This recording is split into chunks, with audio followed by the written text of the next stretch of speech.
ที่นี่คือหนึ่งใน7สิ่งมหัศจรรย์ของโลกที่ตั้งอยู่บนยอดเขาที่สูงกว่า 2,400 เมตรจากระดับน้ำทะเลมาชูปิกชู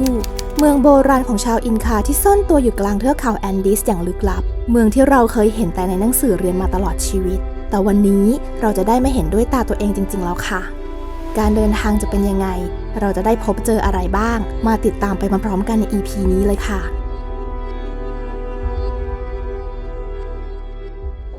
ตอนนี้นะคะเรากำลังจะเดินไปขึ้นรถไฟไปที่เมืองอากัวสกาเลียนเตสกันเขาเรียกว่าเป็นประตูสู่มาชูปิกชู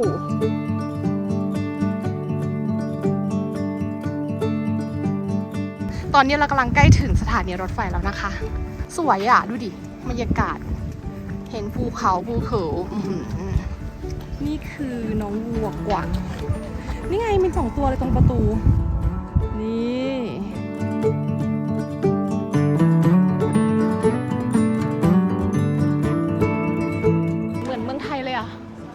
นี่ดูดิตรงนี้มันเหมือนเมืองไทยใช่ไหมแล้วสังเกตครีมกันแดดที่วางขายเห็นไหม100 อัพป้องกัน UV 100 อัพในขณะที่เราเอามาเท่าไหร่50ไม่รู้เข้าได้ยังทุกคนเขานั่งรอเหมือนเราปะไม่รู้ได้ความว่ารถขบวนของเราคือรถไฟขบวนถัดไปแล้วนี่เราจะไปไหนเนี่ยไป waiting room โอเคไปที่นั่งรถไฟใช่อันนี้อินคาเรลไม่ใช่รถของเราเบลูเรลจะเป็นสีฟ้าสีน้ำเงินอ๋อคือมี2ที่ใช่ป่ะ2 บริษัทโอเคอันนี้ก็ waiting room นี่ไงมีห้องน้ำตรงนี้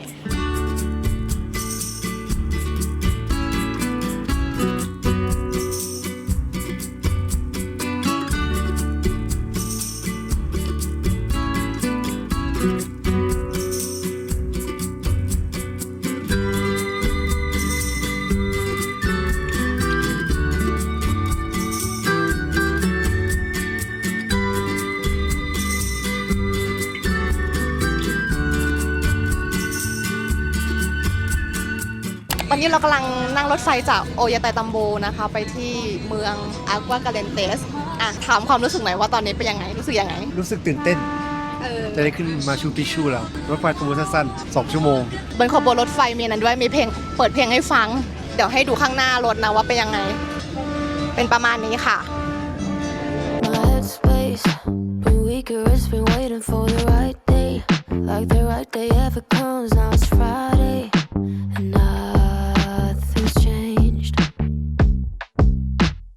Mistakes that everyone is making, but I can't change. I'm stuck in reverse like an old Benz. Forgot to tap it up. ขนมจากข้าวโพดในเทือกเขาแอนดีสเป็นเม็ดข้าวโพดเลยแล้วลองมาชิมกันมันเหมือนกับเม็ดข้าวโพดเลยอ่ะข้าวโพดเลยใหญ่มากขนาดใหญ่มากอร่อยข้าวโพดเลยใช่กรอบกรอบมากไม่น่าเชื่อเทียบนิ้วดิอันนี้เม็ดข้าวโพดนะคะกับนิ้วใหญ่มากอร่อยอ่ะ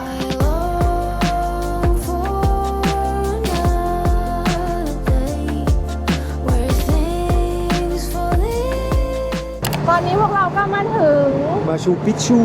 ไม่ใช่อากัวกาเลียนเตส ฝ ฝนตกหนักมากเลยอ่ะมาเดินไปกัน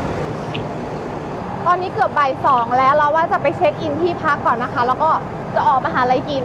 บรรยากาศที่เมืองอากัวกาเลียนเตสวันแรกนะคะต้อนรับเราด้วยสายฝนเลยมองไม่เห็นท้องฟ้าเลยอ่ะ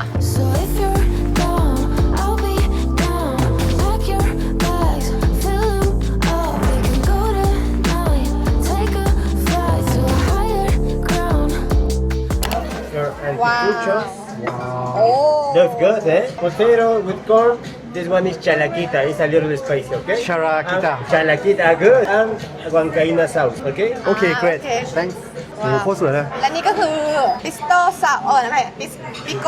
อะไรนะเทสโกโลตัสปิสโกซาวเวอร์เป็นค็อกเทลของเปรูคำแรกคือแอลกอฮอล์แรงมากนี่เขาสั่งแบบว่าแบบเป็นคลาสสิกนะเพราะตอนสั่งเขาถามว่าจะเอาแบบเป็นแก้วใหญ่ไม่ใช่แก้วใหญ่ไปมาขอแอลกอฮอล์4 ออนกับ2 ออนดับเบิลของตัวนี้ขอแค่2 ออนพออันนี้คือ หัวใจวัวย่างนะคะ ก็เป็นอาหารที่ต้องกินเหมือนกัน ดูเครื่องเคียงแบบเขาจัดสวยมากเป็นไฟน์ไดนิ่งเลยอะแต่ว่านี่มันเป็นแบบอาหารคลาสสิกของเขานะ ราคาไม่ได้แพงมาก Seafood fried rice and alpaca meat. That's good, eh? Platos son bonitos Yes, yes. ว้าว It's a big portion Exactly. อันนี้อีกอย่างที่เราสั่งมานะคะ เป็นโชฟ้า เป็นข้าวผัดแล้วเราก็เลือกเนื้อเป็นซีฟู้ดมาแล้วนั้นก็เป็นเนื้ออัลปาก้าเป็นเนื้ออัลปาก้านะคะ medium rare ด้วย เดี๋ยวจะได้มาลองกินกันครั้งแรก ให้กินอะไรก่อน กินเนื้อหัวใจชิมหัวใจยังไม่เสร็จเลย โอคกินหอมถ่านปิ้งย่าง เนื้อปรุงดีมาก สุกกำลังดีเพราะช่างดีใหญ่มากเหรอ พอชั่นเธอก็ใหญ่มากคือทั้งสลัดทั้งมันฝรั่งแต่ข้าวได้เยอะจริงๆ อันนี้เนื้อเป็นแบบนี้นะคะ เนี่ยมันปรุงแบบว่าเครื่องเทศจัดมาก เกี่ยวซอสนี่เข้า เดี๋ยวจะมาลองชิมข้าวผัดดูเลยนะ อุ้ยร้อนมาก ควันขึ้นเลย ข้าวผัดแบบมันจะใส่สารพัดอย่าง อร่อยนะ อยากได้กินน้ำปลาถ้าได้กินน้ำปลามาคือแบบเลิศใหญ่มากอะ เพราะช่างใหญ่มาก เย็นนี้ไม่ต้องกินแล้ว คราวนี้เป็นเนื้ออัลปาก้าครั้งแรก คือเขาบอกว่าถ้ามาที่เปรูจะต้องกินเนื้อหนูตะเภากับอัลปาก้าวิสีสวยมาก กินความคาวนะ ออกคาว เขาบอกว่ามันจะคาวๆเหมือนกับแกะ ๆขอชิมแบบไม่ต้องใส่ซอสก่อน เนื้อนุ่มมาก กินอ่ะ ออกคาวๆแต่พอกินเข้าไปมันไม่คาวอย่างที่คิด อร่อยกว่าเนื้อแกะนะคาวน้อยกว่าเนื้อแกะด้วย นัดกล้ากินไปได้ยังไงนัดเพิ่งไปลูบหัวอัลปาก้ามาเมื่อวานนี้เอง ตัว อร่อยเนาะ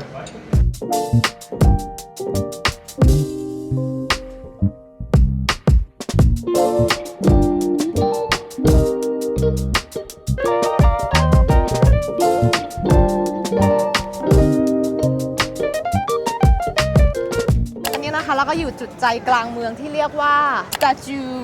of Inca นี่ เราต้องมาจุดนี้คือส่วนใหญ่ควรจะมาเช็คอินที่นี่ก่อน จะเห็นรูปปั้นนี้แบบตลอดเลย นี่ทุกคนจะให้ดูนี่คือเสือน้อยพูม่าเขาบอกว่าเสือพูม่าเนี่ยมันเป็นแบบหนึ่งในสัตว์ศักดิ์สิทธิ์ของอินคา แล้วตอนนั้นคือหมาพูมี่ม้าวเป็นหมาหรือแมวอันนี้เป็นรูปปั้นของนกเหยี่ยวคอนโด เป็นเหยี่ยวที่เราจะไปที่คนคาแคนยอนที่เขาจะไปดูแบบของจริงกัน ว้าว เดี๋ยวว่าจะไปจุดที่เป็นแบบสวนริมน้ำดูนะคะ ถ้ามีเวลาก็คงแบบอาจจะไปแวะดูอย่างอื่น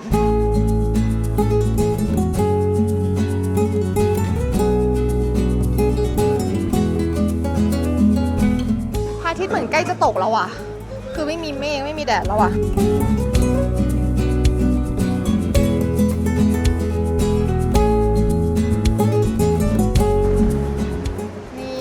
วิวก็จะเป็นอย่างนี้รอบข้าง ก็เป็นทางเดินริมน้ำนะคะ เป็นวิวคล้ายๆกับที่เราแบบนั่งรถไฟผ่านมาตลอดทางเลยอะได้ยินเสียงนกตลอดเวลาด้วยอะ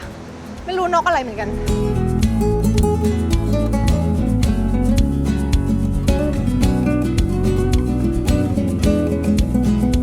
Buenos Dias นะคะ วันนี้นะคะเราจะไปขึ้นมาชูปิชูกันแล้วค่ะ เดี๋ยวให้ดูคิวด้านหลัง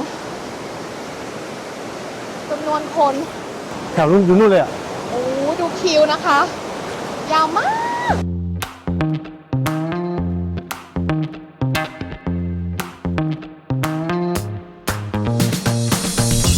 เราจองตั๋วไว้รอบ 8 โมงนะคะ เดี๋ยวเราก็จะไปต่อแถวกัน ตอนนี้ยังไม่ถึงจุดที่แบบว่า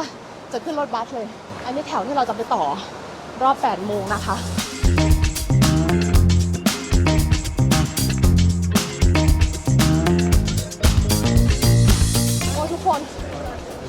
ทุกคน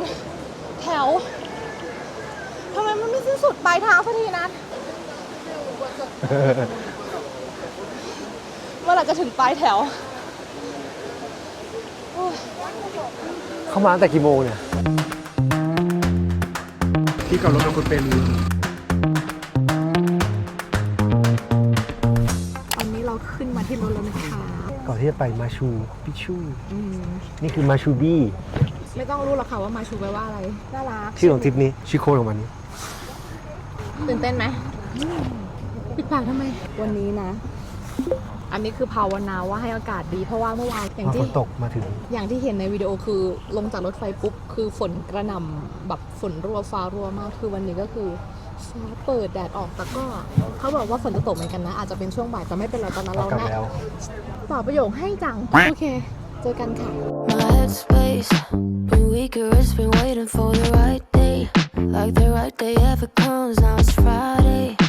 And nothing's changed. Mistakes that everyone is making, but I can't change. I'm stuck in reverse like an old Benz. ต่อแถวรอเข้าแล้วลงจากรถบัสแล้ว ตอนนี้กำลังรอตรวจตั๋วกับพาสปอร์ตนะคะ ปริมาณคนเยอะมากเลย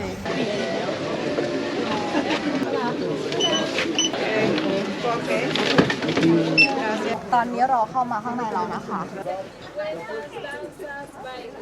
ว้าว ดูมุมนี้สวยมาก แค่นี้ก็สวยแล้วอะ Now I long for another day where things fall in. นี่นะคะเซอร์กิต2ทางขึ้นก็จะเป็นบันไดแบบนี้นะทุกคน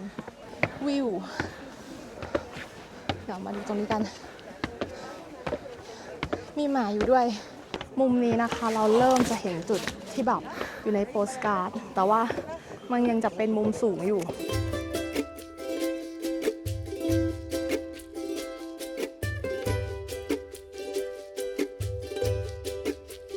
ว้าว มุมโปสการ์ดมาก สวยมากเลย เขาบอกว่าทำเล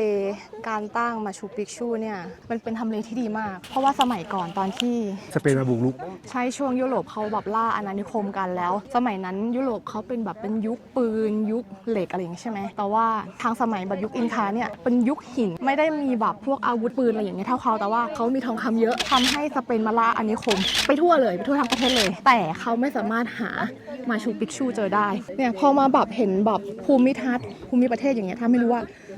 มันก็ไม่น่าจะหาเจอจริงๆซ่อนอยู่ในหุบเขาซะขนาดเนี้ย อย่าว่าแต่สมัยก่อนหรือสมัยนี้ยังไม่รู้จะมาหาไงเลยเนี่ย ใช่ คือโชคดีมากทุกคน อากาศดีมากฟ้าเปิด มันแบบ เห็นทุกอย่างเลย สุดยอดอ่ะ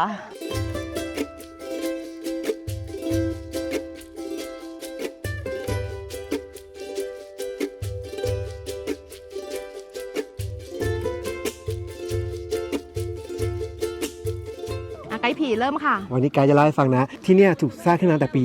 1400 นะ นานมากเลยอะแล้วที่เนี่ยเป็นหนึ่งใน7สิ่งมหัศจรรย์ของโลก โดยยูเนสโกตั้งให้ก่อนเราเกิดอีกแต่ผมบอกเดี๋ยวเขารู้อายุเรา ตั้งแต่ปี 1983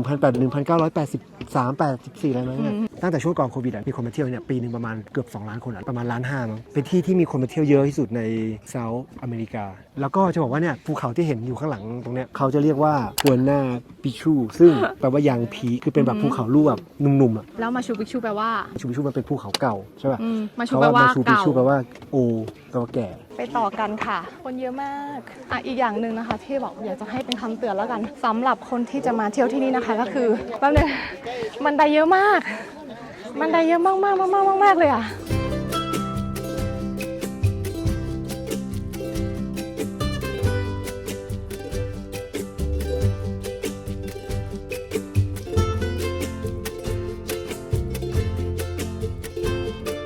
สิ่งที่เหมือนกัน ขอบแบบ ที่เกิดขึ้นกับทุกๆคนคือเสียง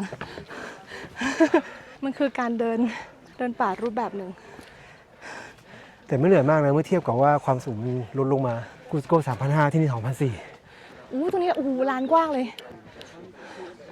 ถ่ายรูปได้ไม่อัน ว้าว เป็นวันที่อากาศดี ได้รับพลังงานดีๆ สาธุถูกหวยรางวัลที่ 1 สาธุ ขอให้เจริญก้าวหน้ารุ่งเรืองรวยมารับพลังงาน เรามาดูกัน มันเป็น outlook overlook อะไรสักอย่างปะก็เป็นแบบคล้ายๆกับข้างล่างอะ แต่ว่าเห็นไหมมุมสูง แบบสูงมากกว่า ตอนนี้นะคะ ไกด์ผีบอกว่า น่าจะมาถึงอะไรนะ Sacred Plaza แล้วเนี่ยเราก็จะเห็นเป็นลานกว้างๆด้านหลังเลยนะคะ กว้างมากซึ่งลานที่นี่นะคะเขาบอกว่าเคยเป็นสถานที่ประกอบพิธีกรรม แล้วก็รอบๆของปลาซ่าแห่งนี้นะมันก็จะล้อมรอบด้วยสถานที่ที่แบบศักดิ์สิทธิ์เหมือนกันทั้งแบบอะไรนะ Temple of the Sun อะไรจำชื่อไม่ได้แล้ว Temple of Three Windows มุมนี้สวยเนาะ เห็นป่ะมันเป็นเมืองในเมืองเลยอ่ะ จริง ที่มองจากที่สูงเราเห็นหมดเลยนะว่าอาคารแต่ละหลังนี่เป็นยังไงอะไรประมาณเนี้ยตรงนี้นะว่ามันน่าจะมีคนอยู่ประมาณเท่าไหร่มีบ้านประมาณกี่หลังสมัยก่อนอะ เท่าที่กะจากสายตาดูนะ building พวกอาคารต่างๆ น่าจะมีประมาณ 200 อะไรมาได้มั้ย ทำไมกะถูกจัง ก็เป็นพวกแบบว่า terrace ประมาณ 700 แบบค่อนข้างเยอะ เนื้อที่ทั้งหมดอะโดยประมาณ 13 ตารางกิโลเมตร เฉพาะส่วนข้างหน้านี่หรอ ใช่คุณพี่มาแล้วพี่หมองมาแล้ว เฮ้ย เร็วๆรีบเร็วๆเร็วๆเร็วๆเร็วๆเร็วๆเร็วๆ เมื่อกี้ยังอธิษฐานอยู่เลยฟ้าเปิดแบบเมฆมาแล้ว บ่ายนี้ฝนตกจริงด้วย คือแสดงว่าเราโคตรโชคดีเลยอะ จะบอกว่าบี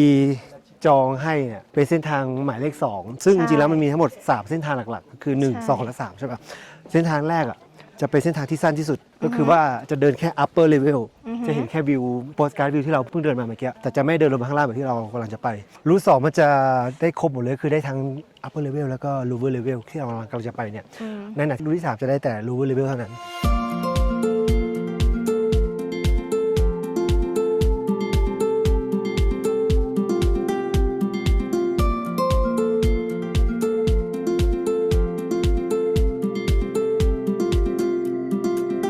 ที่เราเข้ามาในส่วนที่เรามองเห็นจากข้างบนเมื่อกี้นะที่เราเห็นแบบเป็นช่องๆมีหน้าต่าง รอบข้างก็จะ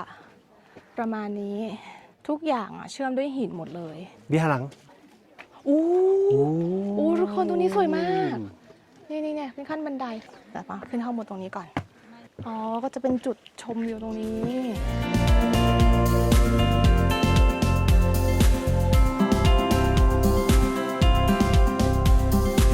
ดูจำนวนคนสุดยอดตอนนี้เรามาถึง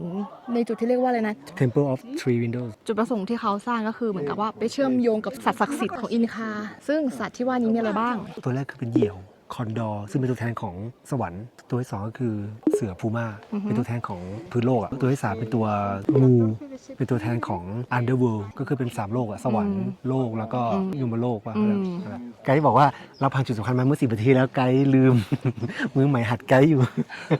ไกด์ผีต้องทำใจนะคะ อุ้ยตรงนี้สวยมากมุมนี้เห็นปะอะไรไม่รู้ สวยมากจริงๆ เดี๋ยว นะ ไกด์ขอไปหาข้อมูลก่อนเมื่อคืนเลย ตรงนี้เป็นมุมแบบหน้าผาอีกฝั่งหนึ่งนะคะภูเขาแบบลึกมากหุบเหวตรงนี้เรามาเจอกลุ่มฝูงชนอีกครั้งแล้วนัดอ๋อนี่ไง Temple of Three Windows เนี่ยไกด์แนะนำกันเยอะ ใช่มาเล่า ว่าแต่อันไหนคือคอนดอร์ไหนคือ นั่นน่ะสิส่วนใหญ่ถ้าเป็นไกด์จริงเขาก็จะรู้แต่ว่าไกด์ผีเนี่ย ไกด์ไม่จริงก็รู้ได้เพราะว่ารู้ว่าวิธีการดูง่ายๆคือว่ามันจะมี3อันนี้ซ้ายขวาแล้วก็หน้าใช่ป่ะก็คือว่ามันจะเป็นสวรรค์นรกแล้วก็โลกตอนเจ้าอยู่ตรงกลางระหว่างสวรรค์กับนรก โอ้ my เพราะฉะนั้นตรงเนี้ยคือพูม่าแต่ว่าต้องมองให้มันเป็นพูม่าให้ได้การที่เป็นไกด์ดีอ่ะเราแค่มี common sense ว้าว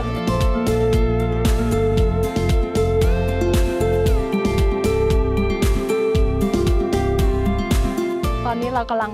ไปหาจุดเช็คอินจุดต่อไปกันนะคะ เราจะไปดูนางรามะกันกำลังกินหญ้าอยู่เลยเดี๋ยวไปดูกันข้างหน้านี้เองสังเกตเห็นเมฆใช่ไหมคะว่ามันเริ่มลงต่ำแล้วอะไม่มีแดดแล้วนั่นไงลำมาคือวันก่อนที่เราไปโอยาไตตัมโบเราเห็นน้องอันปาก้าเต้ไปหมดเลย ตอนนี้น่าจะเป็นน้องลามะมากกว่าตื่นเต้นอะดูดิมุมด้านหลังก็สวยนะมุมด้านหลังก็สวยมากเลยค่ะ มีลูกมาด้วยลูกแบบเนี้ยลูกตัวสีขาว มันเป็นทางเดินให้เราผ่านด้วยอะ ใช่ช้าๆเดินช้า มีเบบี้ลามะเฮ้ยน่ารักอ่ะว้าวน่ารักขอเดินถ่ายกับน้องนี่ลามะดูดิตัวนี้นี่ตาเอ๋ เดินเป็นแถวเลยอ่ะ ว้าวเหม็นมาก เรา แต่ กำ ว่า ลังเดินชมมาชูปิกชู นี่คือ local guide ของเรา ผมบอกให้หลีกทางให้น้องว้าวตอนนี้ไม่สนนะวิวข้างหลังสวยขนาดนี้ดูดิแต่ตอนนี้คนสนใจลามามากกว่าคนสนใจตูดลามามากกว่าน่ารักอะลามาตัวเหมือนกับกัวนาโกสเนาะที่เราเห็นที่อาร์เจนตินาดูดิ ตัวลามะที่เราเห็นตรงเนี้ยพวกเนี้ยเขาไม่ได้เอามาไว้สำหรับทัวริสต์เท่านั้น แต่ว่าเขาเอามาช่วยเล่นหญ้า เขาได้ไม่ต้องตัดหญ้าเพราะเป็นการเป็นการทริมหญ้าโดยธรรมชาติ ฉลาดจุดนี้นะคะ ถ้าให้เดานะ หลังจากที่สังเกตว่าคนมาขอพรมายืนรับพลังงาน คิดว่าตรงนี้น่าจะเป็นจุดที่พลังงานที่สุด เพราะฉะนั้นนัดไป แต่ว่าแดดมันมีเมฆอะ ไม่เป็นไรมาไปรับพลังงานออร่าไปรับออร่าแสงอาทิตย์รู้สึกเป็นไง ไปแล้วนะไปยัง ไปดิไป ไป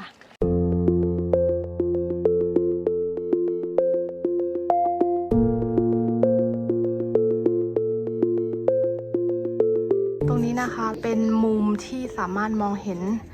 Temple of Three Windows ได้แบบชัดเจนมากๆตอนนี้นะคะคิดว่าน่าจะมาถึงหนึ่งในห้องที่ใช้ประกอบพิธีกรรม พวกบูชาสิ่งศักดิ์สิทธิ์ในสมัยอินคาสังเกตว่าแต่ละห้องจะมีช่องนะคะช่องหินที่เจาะเข้าไป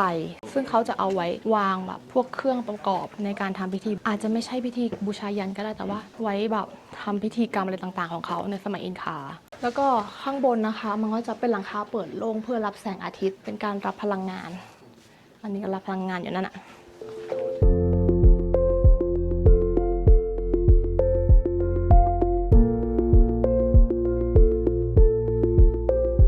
นี่อีกรูทหนึ่งนะคะ ต้องเดินขึ้นภูเขาเพื่อมองลงมาข้างล่าง มีคนอยู่ด้วยอ่ะเอาแล้วนะ โอ้โหคนเพิ่งมา Ceviche sauce, ว้าว with chili with chicken, ว้าว chicharrón de cerdo. โอเค อันนี้ชิชารอนนะคะ เป็นหมูทอดสไตล์เปรู แล้วส่วนนี้เป็นเฟตตูชินี่นะคะ แล้วก็ยังสั่งเซวิเช่มา อันนี้เมื่อกี้สั่งแบบว่าสไปซี่มาก อ๋อใช่ ระดับความเผ็ด ๆรสชาติเหมือนยำแซลมอนเลยอะ อร่อยใช่ไหม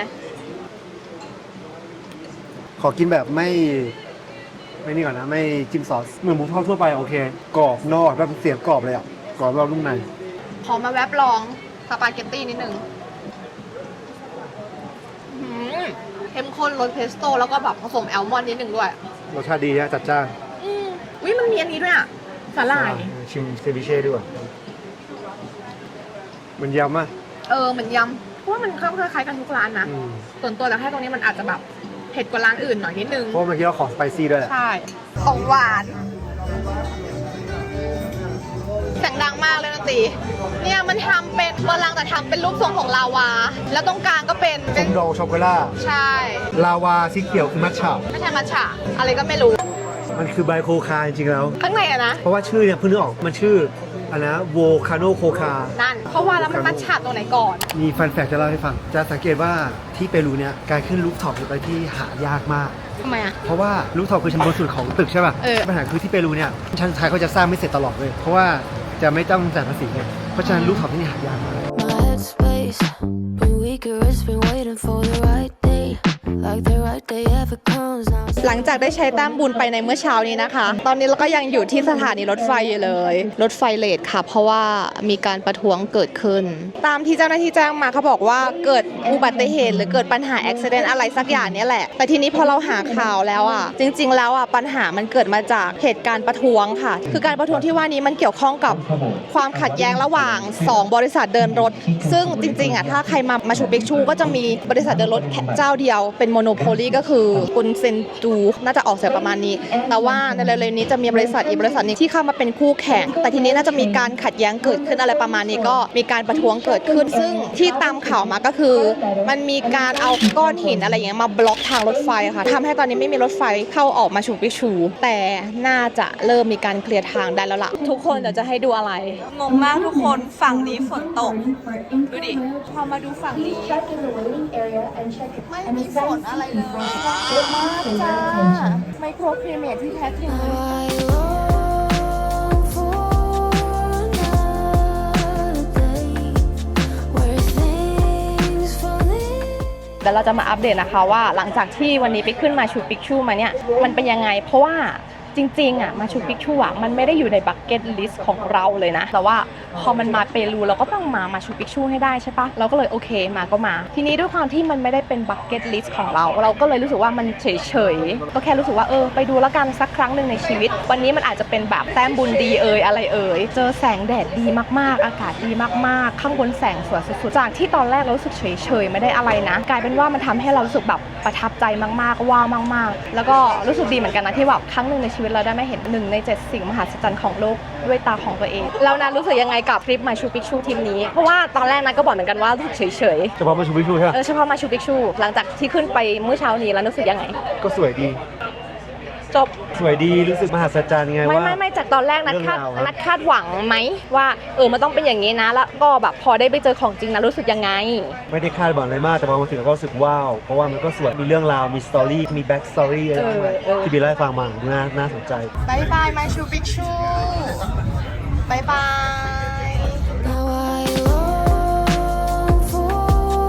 another day where things fall into place. อัปเดตสถานการณ์ตอนนี้กำลังอยู่บนรถบัสนะคะเพื่อต่อไปที่กุสโกตอนนี้โคตรจะเพลียโคตรจะหมดแรงเลยตอนนี้กี่ทุ่มแล้วนะ จะ3 ทุ่มแล้วคิดว่าน่าจะถึงประมาณ4 ทุ่มครึ่งจากที่เวลาเดิมคือควรจะต้องถึงตอน1 ทุ่มนั่นแหละค่ะประมาณนี้แหละฝันดีราตรีสวัสดิ์